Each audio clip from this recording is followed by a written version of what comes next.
আসসালামু আলাইকুম ওৰহমাতুল্লাহি ওয়াবাৰাকাতুহু। আপোনালোকৰ ওপৰত আল্লাহৰ ৰহমত বৰকত আৰু শান্তি বৰ্ষিত হওক। আজি আউজুবিল্লাহি মিনাশ শাইতানিৰ ৰাজিম বিসমিল্লাহিৰ ৰহমানিৰ ৰহিম। খেদা খোৱা শয়তানৰ প্ৰচলনিৰ পৰা আল্লাহ তুমি আমাক ৰক্ষা কৰা। পৰম কৰোণাময় পৰম দয়ালু আল্লাহ তাআলাৰ নামত আৰম্ভ কৰোঁ। আজি সূৰা আল কামাৰ অৰ্থ চন্দ্ৰ সূৰাটোৰ ৰুকু 3:41 নম্বৰ আয়াতৰ পৰা 45 নম্বৰ আয়াতলৈকে পঢ়ি শুনাব খুজিছোঁ। আশা কৰোঁ আপোনালোকে শুনি অশেষ সওৱাব অৰ্জন কৰিব পাৰিব।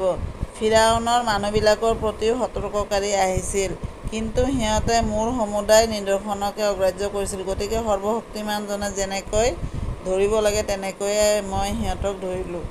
তোমালোকৰ অবিশ্বাসকাৰী মানুহবিলাক সেই মানুহবিলাকতকৈ শ্ৰেষ্ঠ নেকি? নাইবা ঐশী পুথিসমূহত তোমালোকৰ মুক্তিৰ কোনো চনদ আছে নেকি?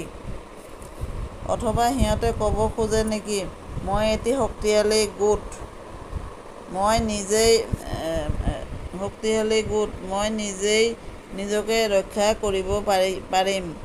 অনতিপলমে এই শক্তিশালী গোটটো পৰাজিত হ'ব আৰু সিহঁত আটায়ে পাছ দি পলায়ন কৰিব সমাপ্ত।